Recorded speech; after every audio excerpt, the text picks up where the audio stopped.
दर्शक बंधु कौन आपण मैंने दुखरे अच्छा बहुत बड़ समस्या फसी जाइछंती से ऋण करज हेउ किंबा अन्य कौन क्षेत्र में कौन आपण मानक नूतन चाकरीटीए मिल पारु नहीं कि एमिति अनेक गुड़िए समस्यार समाधान करने आपण माने पवित्र महाविषुव पणा संक्रांति दिन तीनोटी लवंगर महा उपायटी को थरे मात्र करि नियंतु एवं आपणक घरर यही जगार रखी दियंतु तीनोटी लवंग देखिबे एक मास मध्य आपणकर समस्त ऋण करज सुझीजिबा सहित आपणक निकट को धन आसीबार मार्ग खोलीजिब।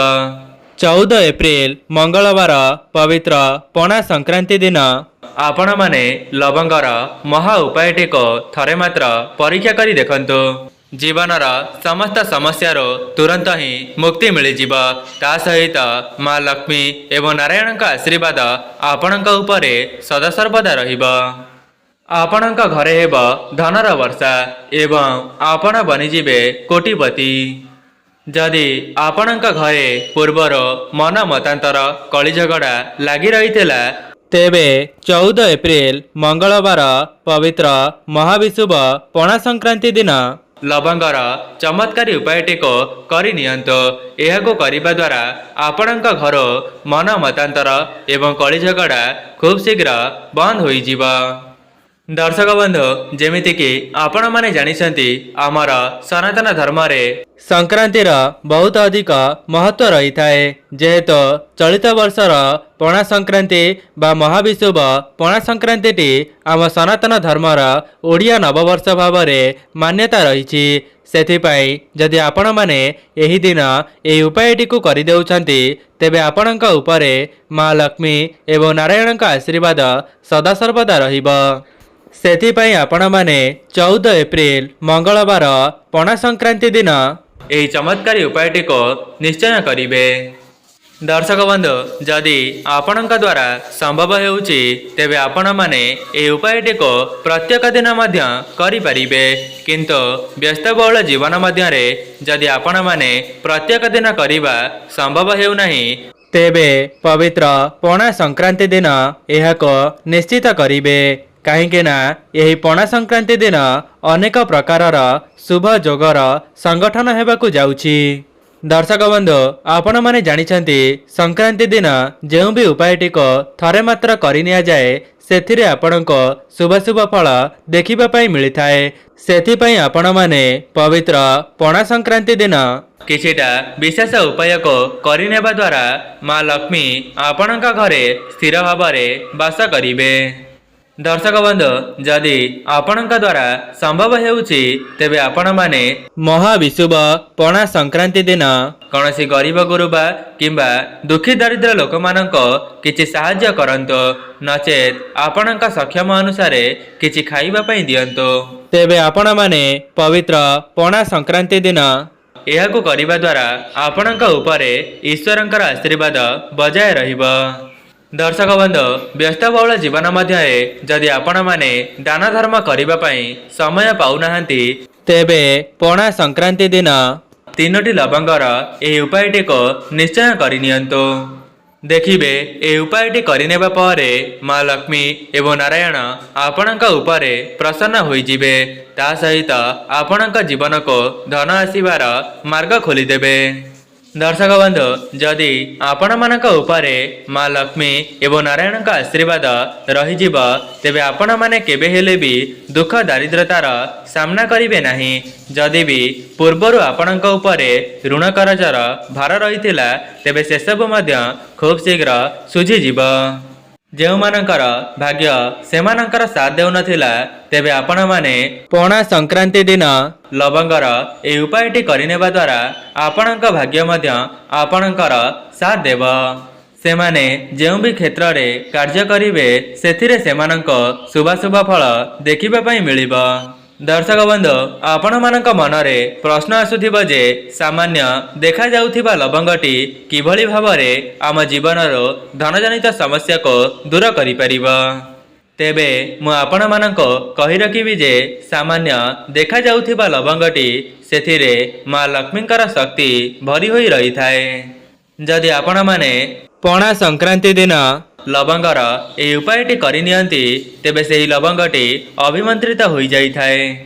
ଯଦି ଆପଣମାନେ ଲବଙ୍ଗର ସେହି ଉପାୟଟି କରିଦେଉଛନ୍ତି ଯାହାକୁ ମୁଁ ଆପଣମାନଙ୍କୁ ଭିଡ଼ିଓର ଆଗରେ ବତାଇବା ପାଇଁ ଯାଉଛି ତେବେ ଆପଣମାନେ ତୁରନ୍ତ ହିଁ ଚମତ୍କାର ଦେଖିବା ପାଇଁ ପାଇବେ।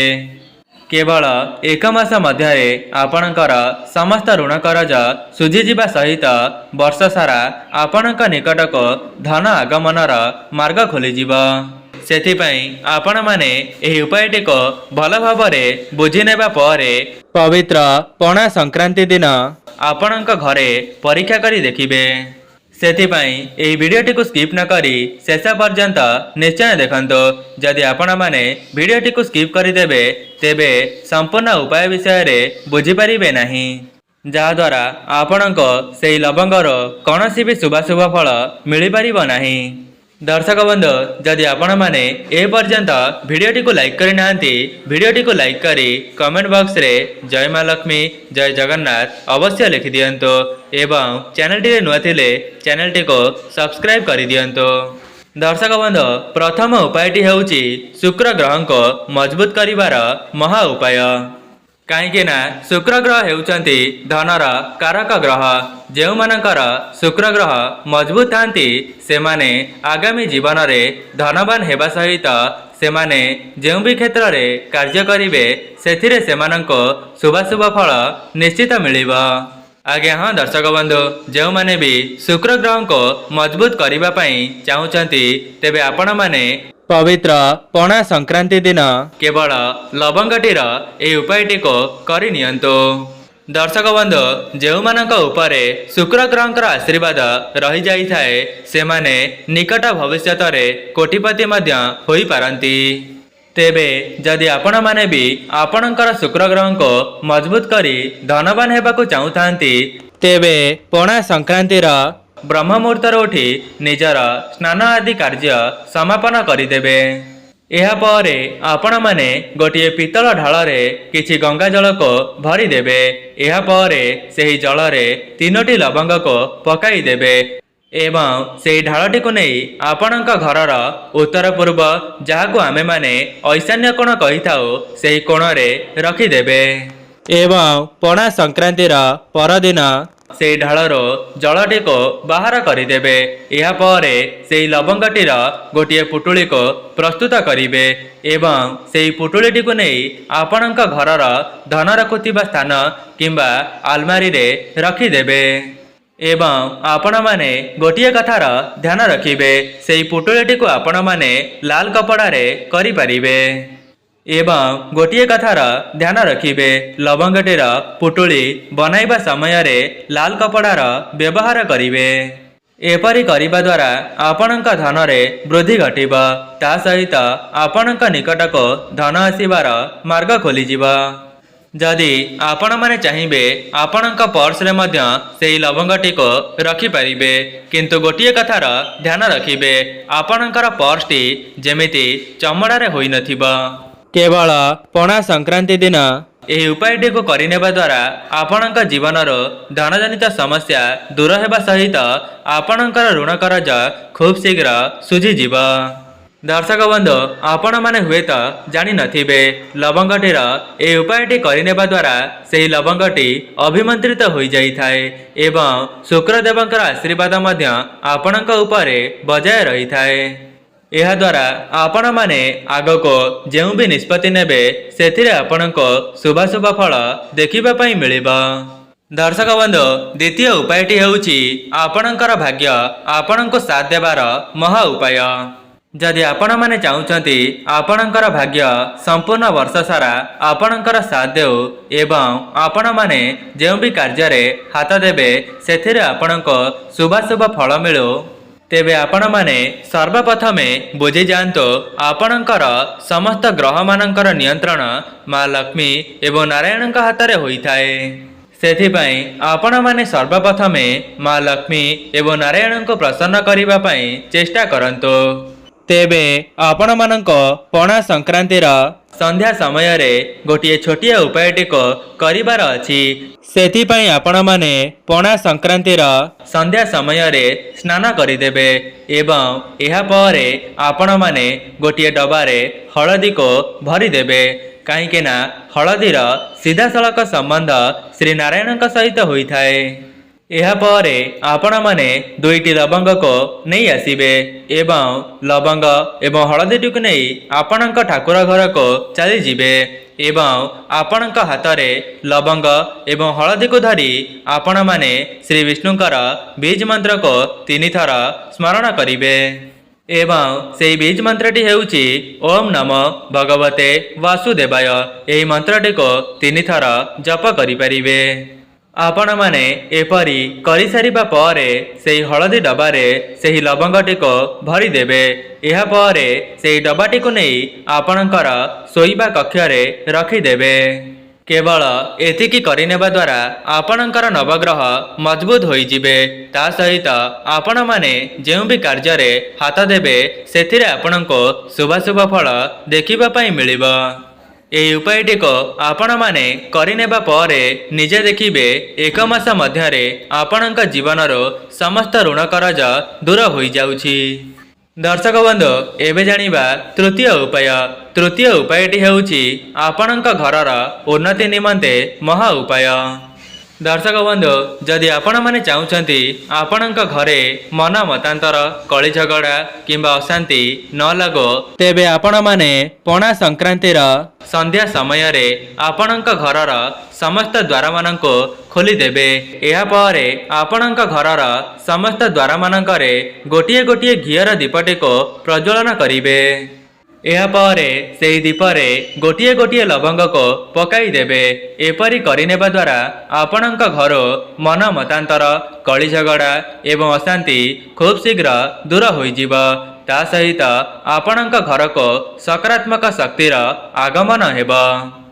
ଆଜ୍ଞା ହଁ ଦର୍ଶକ ବନ୍ଧୁ, ଯଦି ଆପଣମାନେ ପଣା ସଂକ୍ରାନ୍ତି ଦିନ ଏହି ଉପାୟଟିକୁ କରିନେଉଛନ୍ତି ତେବେ ଆପଣଙ୍କ ଜୀବନର ସମସ୍ତ ନକାରାତ୍ମକ ଶକ୍ତି ଦୂର ହେବା ସହିତ ଆପଣଙ୍କ ଘରେ ଦୈବୀ ଶକ୍ତିଙ୍କର ଆଗମନ ହେବ।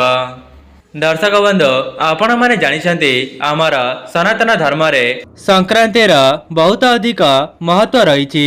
ଯେହେତୁ ଚଳିତ ବର୍ଷର ଏହି ସଂକ୍ରାନ୍ତିଟି ମହାବିଷୁବ ପଣା ସଂକ୍ରାନ୍ତିଟି ପଡ଼ିବା ପାଇଁ ଯାଉଛି, ତେବେ ଏହି ଦିନ ଯେଉଁ ବି ଉପାୟଟିକୁ ଥରେ ମାତ୍ର କରିଦେବେ ସେଥିରେ ଆପଣଙ୍କୁ ନିଶ୍ଚିତ ଶୁଭାଶୁଭ ଫଳ ଦେଖିବା ପାଇଁ ମିଳିବ।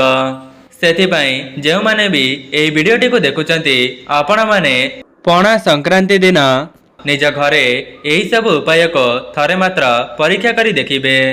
ଏବେ ଆସନ୍ତୁ ଜାଣିବା ଚତୁର୍ଥ ଉପାୟ ବିଷୟରେ। ଚତୁର୍ଥ ଉପାୟଟି ହେଉଛି ଧନ ପ୍ରାପ୍ତିର ମହା ଉପାୟ।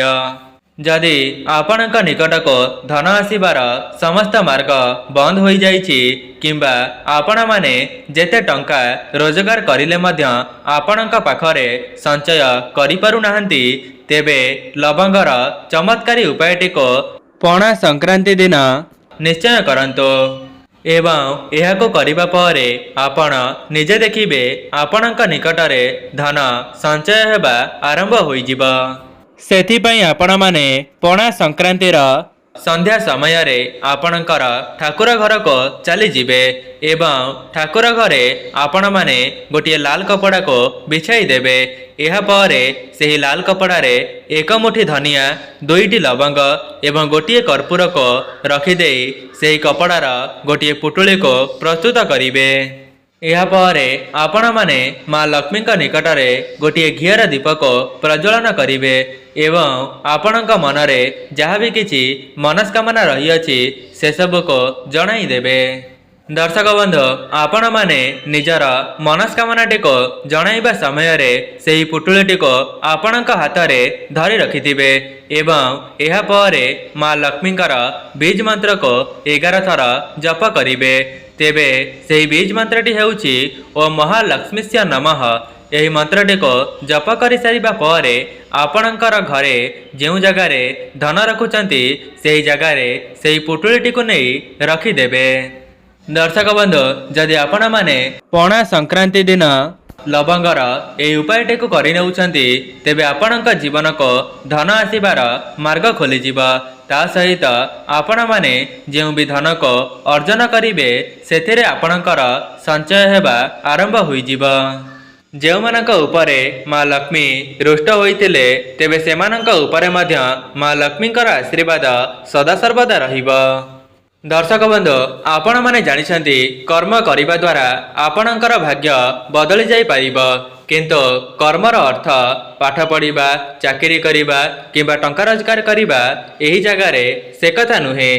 ଆପଣମାନେ ଈଶ୍ୱରଙ୍କର ଭକ୍ତି ଏବଂ ସଠିକ୍ ଦିଗରେ କେଉଁ ସବୁ କର୍ମ କରୁଛନ୍ତି ଯାହାଦ୍ୱାରା ଆପଣଙ୍କର ଭାଗ୍ୟରେ ପରିବର୍ତ୍ତନ ଆସିବ। ଅର୍ଥାତ୍ ଯଦି ଆପଣମାନେ ଏହିସବୁ ଉପାୟକୁ ସମ୍ପୂର୍ଣ୍ଣ ନିଷ୍ଠା ଏବଂ ଭକ୍ତିର ସହିତ ପାଳନ କରିବେ ନାହିଁ, ଅବିଶ୍ୱାସର ସହିତ ପାଳନ କରିବେ, ତେବେ ଆପଣମାନେ ଯେତେ ଚେଷ୍ଟା କରିଲେ ମଧ୍ୟ ଆପଣଙ୍କ ଭାଗ୍ୟରେ ଉନ୍ନତି କରିପାରିବେ ନାହିଁ। ସେଥିପାଇଁ ଯେଉଁ ବି ଉପାୟଟିକୁ କରୁଛନ୍ତି ସମ୍ପୂର୍ଣ୍ଣ ନିଷ୍ଠା ଏବଂ ଭକ୍ତିର ସହିତ କରିବା ପାଇଁ ଚେଷ୍ଟା କରନ୍ତୁ, ଯାହାଦ୍ୱାରା ସେହି ଉପାୟଟିରୁ ଆପଣମାନଙ୍କୁ ଚମତ୍କାରୀ ଲାଭ ମିଳିଯିବ ଏବଂ ଆପଣମାନେ ଆପଣଙ୍କ ଜୀବନରେ ବହୁତ ଉନ୍ନତି କରିବେ। ତେବେ ଦର୍ଶକ ବନ୍ଧୁ, ଏହା ତ ଥିଲା ଲବଙ୍ଗର କିଛିଟା ବିଶେଷ ଉପାୟ। ଯଦି ଆପଣମାନଙ୍କୁ ଏହି ଭିଡ଼ିଓଟି ଭଲ ଲାଗିଥାଏ, ଭିଡ଼ିଓଟିକୁ ଲାଇକ୍ କରି କମେଣ୍ଟ ବକ୍ସରେ ଜୟ ମା ଲକ୍ଷ୍ମୀ, ଜୟ ଜଗନ୍ନାଥ ଅବଶ୍ୟ ଲେଖିଦିଅନ୍ତୁ ଏବଂ ଚ୍ୟାନେଲଟିରେ ନୂଆ ଥିଲେ ଚ୍ୟାନେଲଟିକୁ ସବସ୍କ୍ରାଇବ୍ କରିଦିଅନ୍ତୁ। ଆଜି ପାଇଁ ରହୁଛି, ନମସ୍କାର।